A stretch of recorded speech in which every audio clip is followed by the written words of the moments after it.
تو قلم بھی تو، تیرا وجود الکتاب، گنبد آبگین رنگ تیرے محیط میں حباب۔ جو بات علامہ نے کہی ہے، اگر کوئی مولوی کہتا تو خدا جانے کتنے کفر کے فتوے لگ جاتے، لیکن قلندر لاہوری نے کھل کر کہہ دیا، لوح بھی تو قلم بھی تو، تیرا وجود الکتاب، گنبد آبگین رنگ تیرے محیط میں حباب۔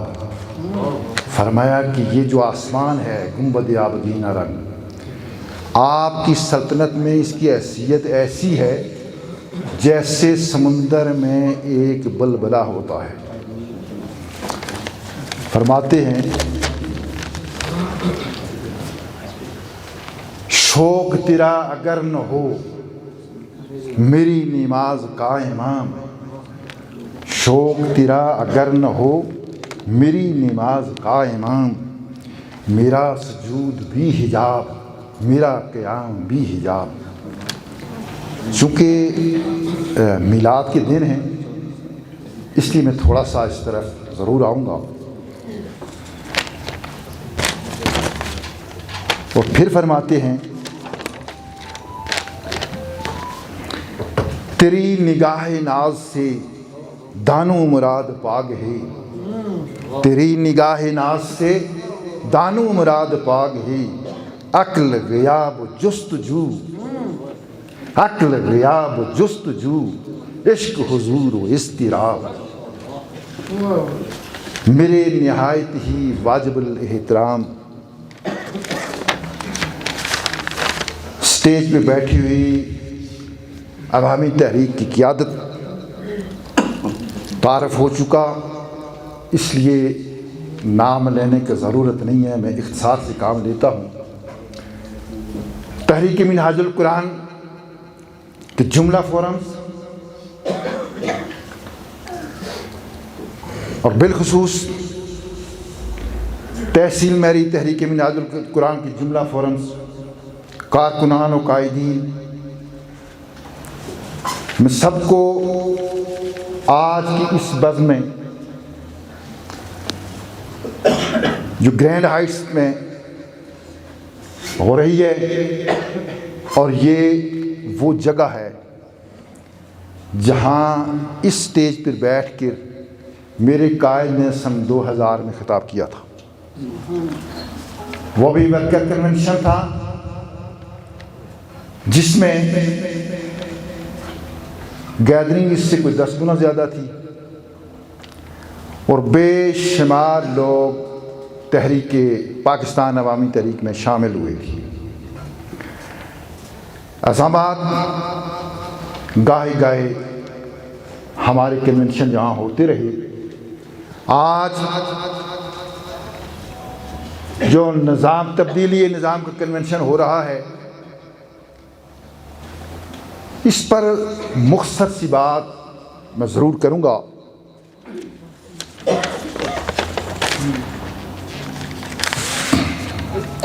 کہ تحریک منہاج القرآن کے جملہ فورمز، جملہ قائدین، کارکنان، سامعین و سامعات، ناظرین و ناظرات، میرے قائد کے جوان مرد سپاہیوں، مصطفی انقلاب کے جیادوں، وقت ثابت کر رہا ہے کہ ہم جس منزل کی متلاشی ہیں اور جس سفر کے راہ رو ہیں وہ قریب ہے۔ ساری دنیا جانتی بھی ہے اور چاروں نچار مانتی بھی ہے کہ جو کچھ میرے قائد شیخ الاسلام ڈاکٹر محمد طاہر القادری نے آج سے 30 سال پہلے فرمایا تھا، وہ لفظ بہ لفظ پورا ہو رہا ہے۔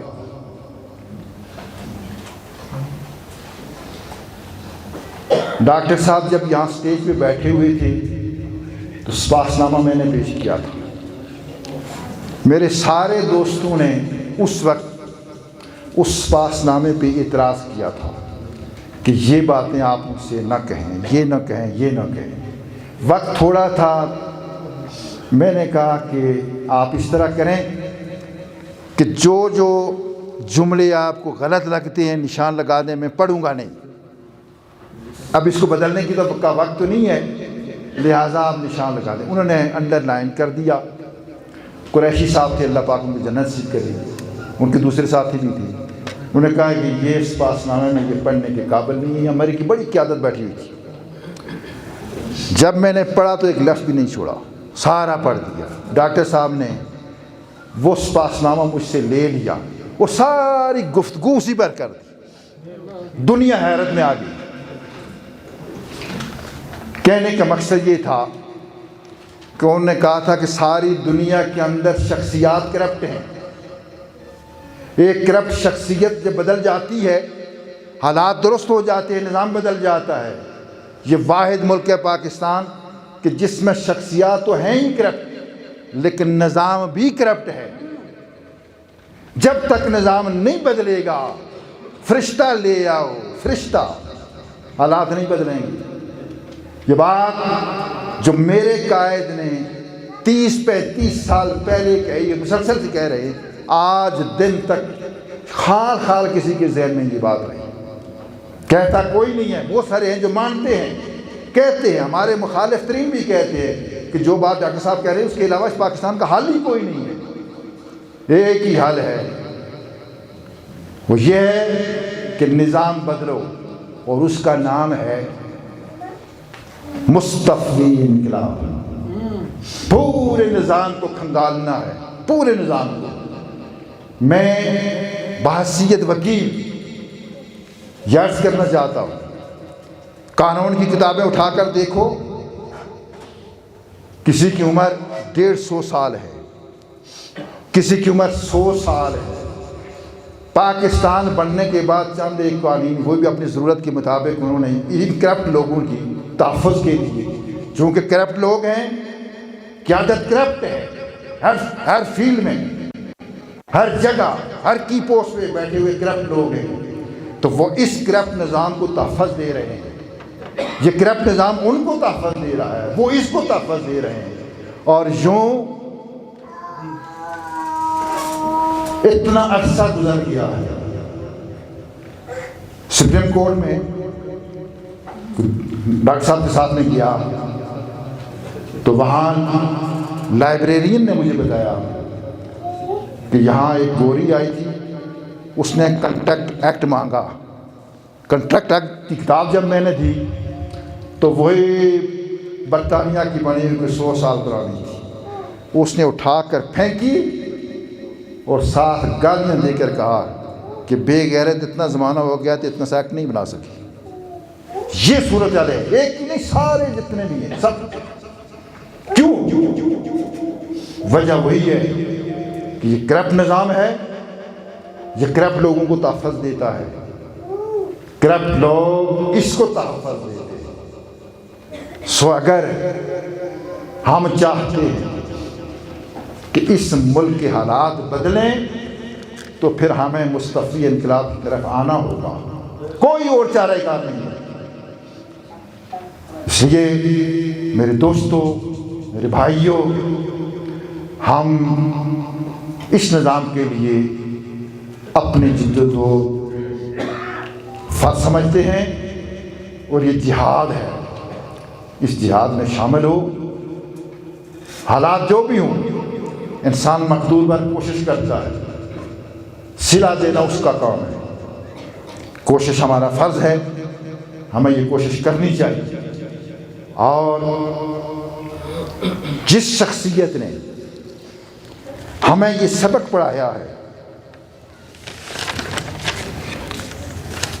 وہ کوئی عام شخصیت نہیں ہے، ایک تاریخ ساز شخصیت ہے۔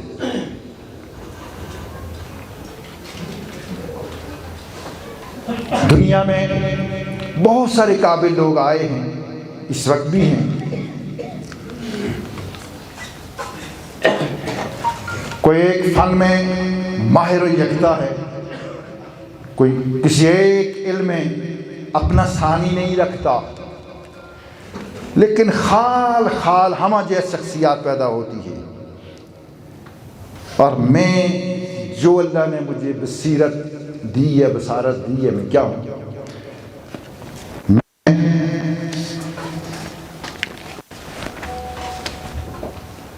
اس سے جو کچھ میں نے تھوڑا بہت مطالعہ کیا ہے، میں اس بات پڑھتا ہوں کہ ہندوستان کی بر صغیر کی تاریخ کے اندر ایسی ہمہ جیت شخصیت نہ آئی ہے اور نہ آئے گی۔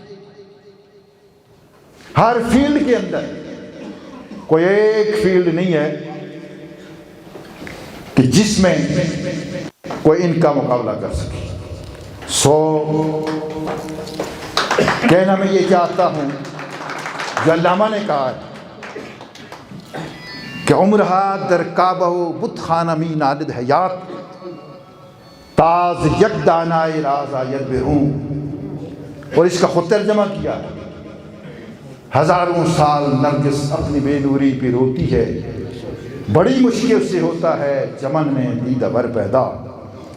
اور ڈاکٹر صاحب کے لیے میں یہ عرض کروں گا کہ دنیا میں مائیں بھی کب کب فرزند ایسے جنتی ہیں، دنیا میں مائیں بھی کب کب فرزند ایسے جنتی ہیں، کردار سے جن کے قوموں کی توقیریں بگڑی بنتی ہیں۔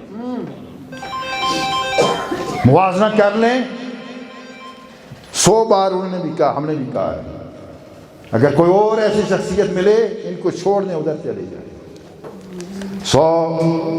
جو کچھ میرے قائد نے کہا ہے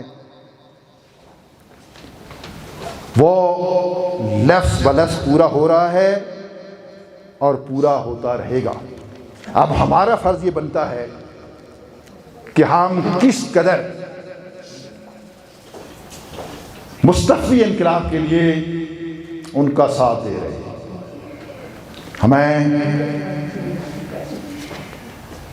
دن دگنی رات چگنی سارے کاموں کو چھوڑتے ہوئے اس مصطفی انقلاب کے لیے اپنی ساری صلاحیت کو لگانا ہوگا، کام کرنا ہوگا۔